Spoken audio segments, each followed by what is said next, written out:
ხმაური პარლამენტში კამათის მიზეზი ისევ ამნისტიის კანონპროექტია, რომელიც დღეს მეორე მოსმენით დაამტკიცეს. ამჯერად ერთმანეთს აკაკი ბობოხიძე და ვახტანგ ხმალაძე დაუპირისპირდნენ. სამოხელეო დანაშაულის მუხლის განხილვის დროს ბობოხიძემ პროექტ შერჩევითი სამართლის დოკუმენტი უწოდა და უმრავლესობა ოპონენტების ანგარიშსწორებასა და პოლიტიკური დევნის მცდელობაში დაადანაშაულა.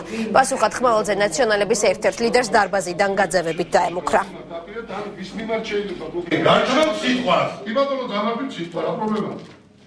პრობლემა არის ის, რომ თქვენ არ ერთ-ერთი საუბრობდი ერთ-ერთი აპონიკობა გადავიდა საღამის შეფასებაზე და თქვენ დაგეტოვებინეთ ცნობას ბატონო აკაკი. ვერ დამატოვებინეთ. დაგეტოვებინეთ თქვენ წარმატებებინოთ მაშინ. არ გინდა რა?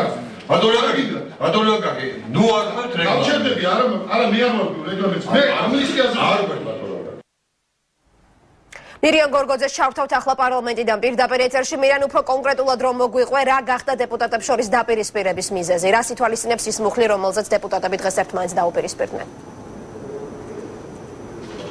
დიახ, თამთა, სანამ ამ მცირე ინციდენტს შევეხებით, მე მანამდე მაყურებელს ჩამოვთვლი კონკრეტულად იმ მუხლებს, რომელთა მიხედვით მჟავდებული პირები ითვლებიან სამოხელეო დანაშაულის ჩამდენ პირებად. საუბარია სისხლის სამართლის კოდექსის 332, 333, 334, მოკლედ რომ თქვა 342 მუხლის ჩათვლით, ამ მუხლით გასამართლებული ადამიანები ითვლებიან სწორედ სამოხელეო დანაშაულის ჩამდენ პირებად და მათ აი ამ პირებს ამნისტიის ახლანდელი წარმოდგენილი კანონპროექტის მიხედვით მისჯილი ვადა 1/4-ით შეუმცირდებათ. სწორედ აი ამ საკითხს მოჰყვა აკაკი ბობოხიძის პროტესტი დღეს იურიდიულ საკითხთა კომიტეტზე. მან თქვა, რომ ეს ვადა არ არის საკმარისი. აკაკი ბობოხიძემ ახსენა ტერმინი შერჩევითი სამართალი და როგორც მან განაცხადა, საქმე არის პოლიტიკურად მოტივირებული საკითხია, რადგან უმრავლესობამ, ზოგადად საქართველოს მთავრობამ მომავალშიც გააგრძელოს უფრო თავისუფლად პოლიტიკური დევნა საკუთარი ოპონენტებისა. გარდა ამის აღსანიშნავია ის, რომ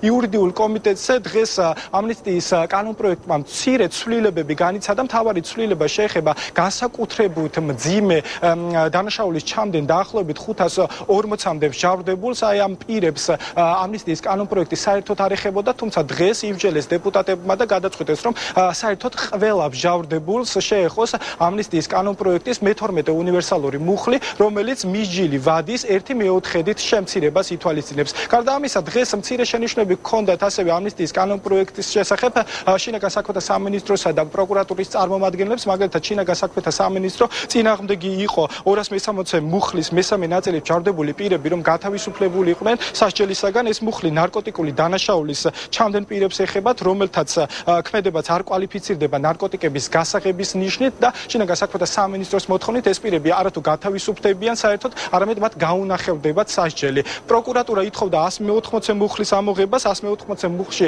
საუბარია თაღლითობაზე, თაღლითობის გამო მჟავდებულ პირებზე, თუმცა აღსანიშნავია ის, რომ დეპუტატებმა კონკრეტულად პროკურატურის ინიციატივა ამ შემთხვევაში აღარ გაითვალისწინეს. გაცილებით უფრო მძიმე მძიმე დანაშაულებს ეხება ამნისტია და გაცილებით ნაკლებად მძიმე დანაშაულებებს არ ეხება, თუ ის თქვა ჩადენილი არის სახელმწიფო მოხელის მიერ და მე უბრალოდ მიმაჩნია, რომ ყველა სახელმწიფო მოხელი არ იყო ნაციონალური მოძრაობის წევრი და ნუ გადააყოლებენ ჩვეულებრივ რიგით ადამიანებს ნაციონალური მოძრაობის წინააღმდეგ მიმართულ ბრძოლას. პირველი შეცდომა ამბავში არის ის, რომ საჯარო მოხელე არ ნიშნავს, რომ არის ვინმეს თანაპარტია. და უფრო მეტიც ძალიან დიდი რაოდენობა ამ ადამიანებს აკრძალული ჰქონდათ კანონით რომელიმე პოლიტიკურ პარტიაში წევრობა. ამიტომ მთელი საუბარი იმაზე, რომ ჩვენ ახლა ნაციონალურ მოძრაობას დავერიეთ, იმდენად არასერიოზული და სასაცილოა, რომ კომენტარსაც არ იმსახურებს, იმიტომ რომ კიდევ ერთხელ ვამბობ, ამ განცხადებებით უმცირესობის წარმომადგენლები პრინციპში იმას ამბობენ, რომ 9 წლის განმავლობაში ეს ხალხი კანონს არ ღვევდა. იმიტომ რომ აკრძალული ჰქონდათ პარტიის წევრობა და თურმე ყოფილან რაღაც პარტიის წევრი. ამნისტიას რაც შეეხება, ამნისტია ვერ იქნება შერჩევით სამართალთან ვერანაირ კავშირში, იმიტომ რომ ის ეხება მუხლებს კონკრეტული კანონის ან რომელიმე საკანონმდებლო აქტს. ჩვენი ძირითადი შენიშვნა ეს გახლავთ 180 მუხლის სისხლის სამართლის კოდექსი, რომელიც ითვალისწინებს პასუხისმგებლობას თაღლითობისათვის.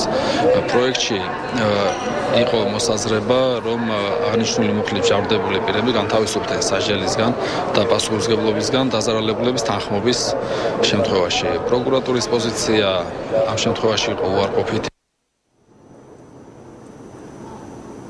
დიახ, კიდევ ერთი მთავარი საკითხი, რომელიც დღეს კომიტეტებში განიხილეს, არის შრომის კოდექსში შესატანით ცვლილებები.